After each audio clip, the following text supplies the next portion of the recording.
into the bantamweight division, and this is the aforementioned MIRAZIZBEK Mirzahalilov of Uzbekistan, the #1 seed and defending champion, World Championship gold medalist at 57 kilos in 2019, won the Asian Games in 2018.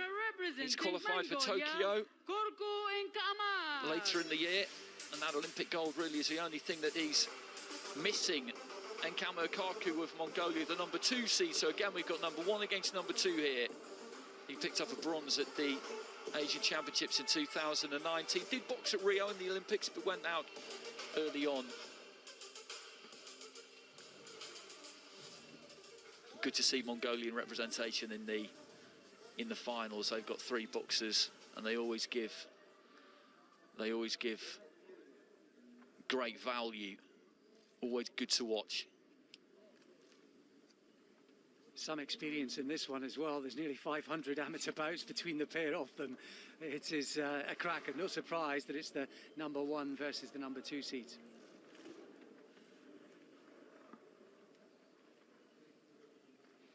So Mirzahalilov of Uzbekistan looking to make it 3 out of 3 for the Uzbek Federation on men's finals day. He's in red. KHARKHUU of Mongolia is in blue. KHARKHUU just fires off a nice snappy 1-2 there right at the very beginning. We've got 2 orthodox fighters here, which is a little bit of a rarity in elite level international amateur boxing. Looking for the right hand again there, KHARKHUU.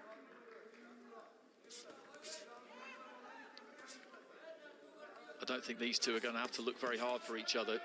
You looked at them from side on there, and they're just right on that borderline of range, in the pocket almost, really.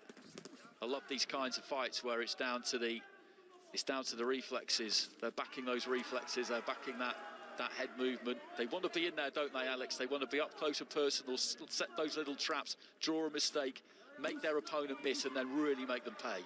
Rare to see a boxer like Mirzahalilov as well content to come forward under a high guard. You don't see that too much in elite amateur boxing. He's kind of banking on his own defence and counter punching. The problem with that is that even if those punches are on the glove, sometimes it tempts the judges to score them accordingly. So really interesting start, clash of stars. Love the way that KHARKHUU is letting fly with the right hand to both body and head. He looks really solid. He's the kind of fighter you could see over more than 3 rounds in the next couple of years. So this is set up to be a cracker. It looked it on paper. It's already shaping up. And that was a lovely uppercut there from KHARKHUU, and they're both really setting their feet when they punch here. They're putting plenty of power into these. A kind of right-hand lead there from KHARKHUU. When he gets that range, he just sinks those toes in and really lets that 1-2 go with some proper weight behind it. Dropped the gloves there, Mirzahalilov, and just pulled the weight back rather than use that high guard. That's a good point you made about the high guard, because coming in with it, you just can't see enough, basically. And he seems to have abandoned it maybe now towards the end of the round. Left hand there from KHARKHUU. Mirzahalilov just wading in a little bit clumsily there. Nice little left hand on the inside, though. The referee allowing them to fight up close, which is always good. Just as I say, he's abandoned it. He just shuffles straight in behind that high guard again. Great credit to Mirzahalilov, because it looked like early on that KHARKHUU was the stronger fighter, maybe the bigger puncher. And since then, he's just got on the front foot, and he's meeting fire with fire. It's a great attitude from him. Really set up nicely, this. Both landing short right hands up close too. Those are solid shots as well. Good left hand on the inside there from Mirzahalilov. Closing few seconds of round 1, and again, that was a very, very entertaining round. A lot thrown in that round, and all of it with serious intentions as well.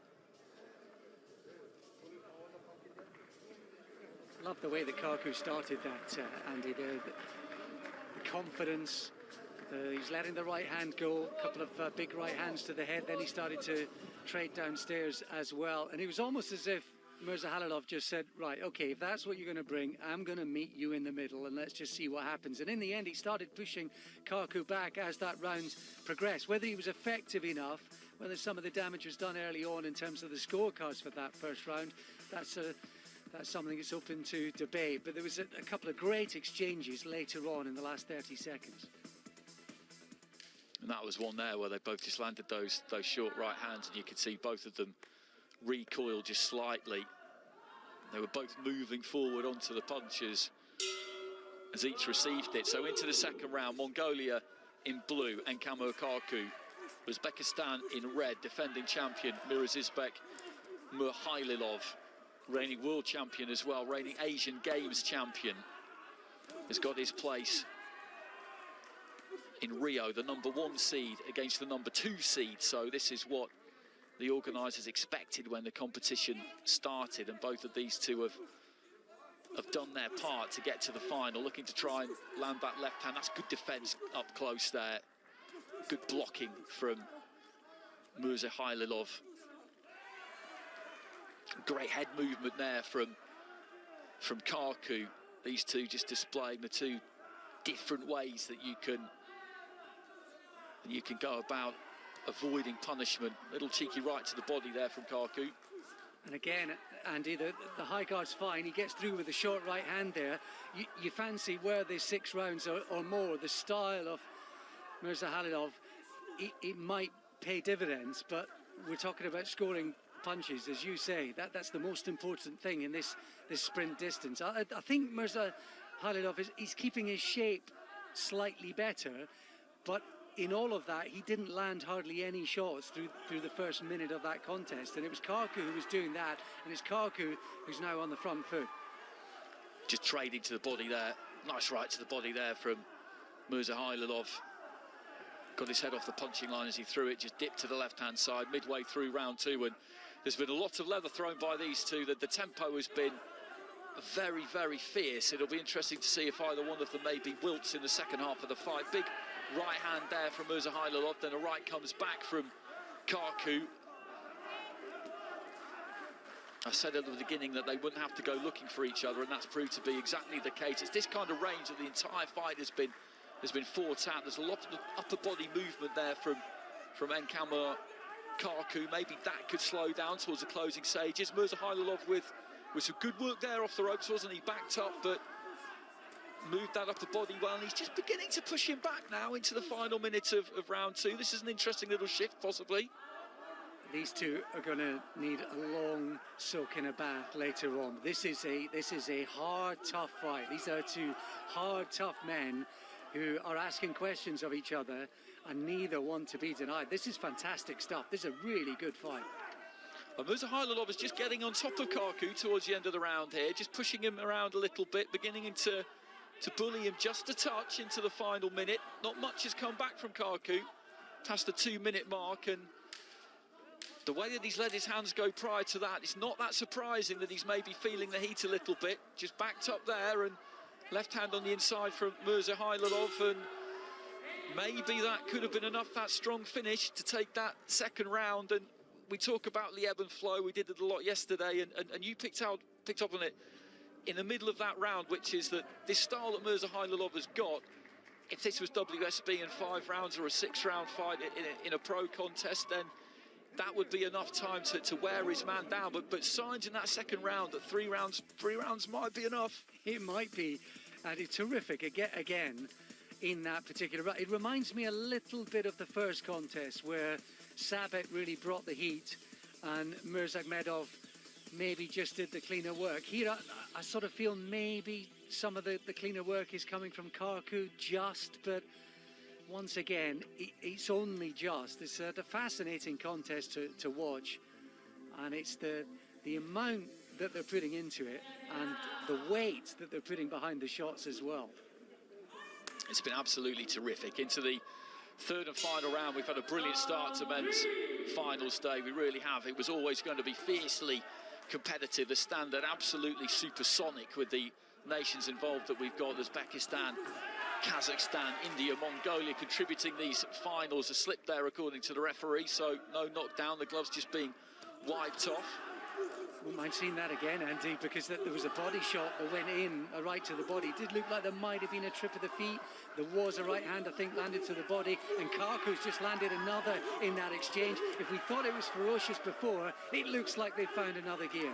Unbelievable stuff there. Right hand upstairs from KHARKHUU, who's really raised it at the start of this third round. I think he realised that he just let it drop big time towards the end of the second round, and he's come out here looking to try and really put his stamp on this third and final round, a bit like he did at the very beginning of the fight when he just took the centre of the ring and just let a heavy 1-2 go. So they both get a little bit of a break here, which they will not be displeased about at all. 52 seconds into round 3, and that has been an absolutely torrid start to this third and final round. And you get the sense the Mongolian, as I say, realised that he couldn't allow Mirzahalilov to pick up where he finished off at the end of that second round. And again, just trading on the inside there. Nice slip away to his left from Mirzahalilov. KHARKHUU getting up close, dipping the head a little bit low maybe. That's what the referee's saying. And then snaps out a nice jab. KHARKHUU's doing well this round. Another right hand. He's standing his ground, but I think, as you say, he's decided, KHARKHUU, that he really has to match Mirzahalilov. He has to match him in every way. He's standing his ground a bit more, but it's more the hand speed and the amount he's letting his hands go. That's the crucial difference here. And I think his defence is just slightly better than Mirzahalilov's as well. This is a really good response from KHARKHUU, and it's been a good first half of this final round for him.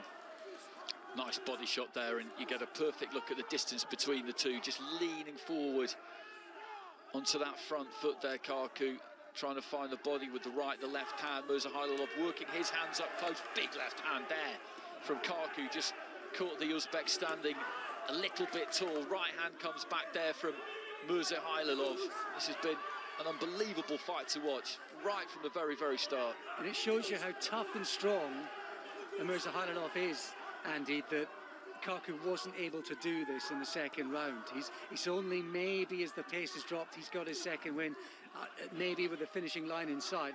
This extraordinary effort from the Mongolian fighter, and the important thing is there's been quality with it. The right hand, which we saw in the first round, he's got back on that head and body. He's landed it numerous times. Really special response from him. Left to the body there from KHARKHUU. His upper body movement has been right back where it was in this third round. I did just wonder towards the end of the second whether he was beginning to wilt a little bit, but that minute between rounds was obviously enough for him to get that energy bar fully restored. Left hand there from KHARKHUU. Mirzahalilov, though, continues to work right up until the very end. There goes the bell at the end of the fight, and that was magnificent, absolutely magnificent, that final we've just seen there at a bantamweight between MIRAZIZBEK, Mirzahalilov of Uzbekistan, the defending champion, world championship gold medalist, as well Asian Games champion. Some great credentials there from him, qualified for Tokyo, but ENKH-AMAR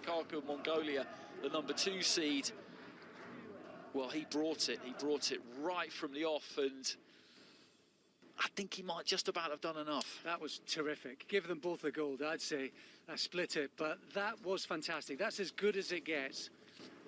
Whets the appetite for Tokyo. The winner by split decision in the blue corner, representing Mongolia. KHARKHUU gets it, Andy. I'm not going to argue with that. The effort he put in that third and final round was why you and I love the sport, and why we just shake our heads and wonder what these young men and women are able to produce time and time again. Just otherworldly stuff there from KHARKHUU, and from both of them. 100%. 5 scores of 29 to 28. It flashed up pretty quick, but I think 4 of them were in favour of KHARKHUU. 1 for Mirzahalilov. He looked pretty fuming actually when the decision was announced, but the way we saw it, it was 1 apiece heading into that third and final round, and KHARKHUU just took it to another level to take that gold medal. Some photos down at ringside. He is Asian champion 2021, but we've had 3 very good fights already, but that was the pick of the bunch so far. It was absolutely elite. whatever way you chose to look at it, really. And the signs for it were very good right from the first 10 seconds, weren't they? Where they just took centering in front of each other, and as you say, KHARKHUU set his stall out, and Mirzahalilov, rather than back off, thought, okay, fine, I'll have some of that. Let's see what happens at the end of 9 minutes of this. Yeah, I thought KHARKHUU took the first. I thought Mirzahalilov came back in the second, and I thought it was a special effort to raise the game once again in the third from KHARKHUU. That's exactly how I would have had it, 29-28. I can understand why Mirzahalilov would be disappointed, because when you've given that much of yourself, when you have drained the batteries and the tank in the way that he did, no surprise that you'd be disappointed. For the highlights, really, you could take any 20-second passage out of any of the 3 rounds and they would tell you the story of the fight. So Mongolia pick up a gold medal, so that's 1 on the board for them. Uzbekistan